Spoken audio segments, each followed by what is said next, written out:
இதுல இன்னொரு ஊழல், பெரிய ஊழல் என்னன்னா நிலக்கரி இறக்குமுதல். இறக்கி எங்க இந்தோனேசியா, ஆஸ்திரேலியா அதுல வரது. அது வேற தரம் இல்லாத நிலக்கரியை இறக்குமதி செய்து, அதாவது நிலக்கரி இறக்குமதி இல்ல, அது என்னன்னா தரம் இல்லைன்னா அது வந்து கம்பஷன், அதாவது கேலரிக் வேல்யூ சொல்றது, மிக குறைவான கேலரிபிக் வேல்யூ, அதிகமான ஆஷ் கண்டென்ட், இதுதான் வாங்கிட்டு இருக்கிறாங்க.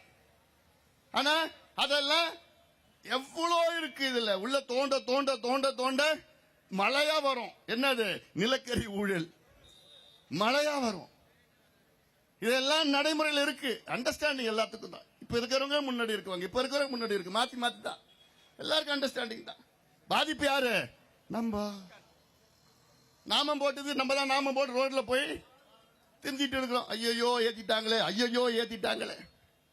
போன வருஷம் அந்த 2.1 விழுக்காடு ஏத்தினாங்க பாரு, அது வந்து வீட்டுகளுக்கு ஏத்தல.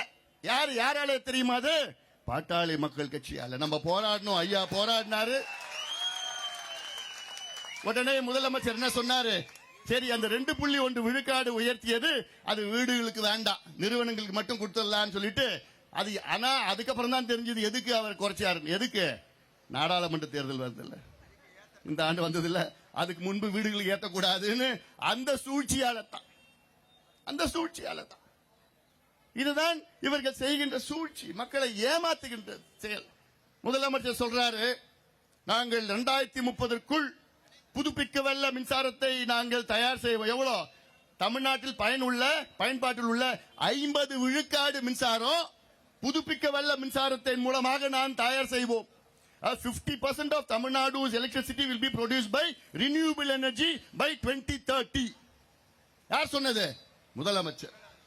நடக்குதா? இப்ப ஒவ்வொரு மாவட்டத்திலும் கிட்டத்தட்ட 50 மெகாவாட் சோலார் மின் திட்டத்தை நாங்கள் நடைமுறைப்படுத்துவோம் சொன்னாங்க. ஒரு மின் திட்டம் கூட நடைமுறைப்படுத்தல. 2040க்குள் எவ்வளவு காலம் இருக்கு? 2040ல 16 வருஷம். 2040க்குள் தமிழ்நாட்டில் உள்ள மொத்த மின் உற்பத்தி பசுமை மின் உற்பத்தி, அதாவது ஒன்னு கூட, அதாவது எரிவாயு சக்தி, ஏதாவது எல்லாமே புதுப்பிக்கவில்லை, ரெனியூபிள் எனர்ஜியில் ஒன்னு சோலார், இல்லாட்டி விண்டு, காற்றாலைகள், எல்லாத்தையும் நீர், இதுல தயாரிப்போம் சொல்லிட்டு இருக்கிறேன். அதனால இது மிகப்பெரிய ஒரு மோசடியா நான் பார்க்கிறேன். மக்கள் இதை புரிந்து கொள்ள வேண்டும். இனி நீங்க பொறுக்காதீங்க, அங்கங்க கிளம்புங்க, வீட்டுல இருந்து கிளம்பி ரோட்ல வந்து உட்காருங்க, போராட்டம் பண்ணுங்க, அப்பதான் இவங்க திரும்ப பெறுவார்கள்.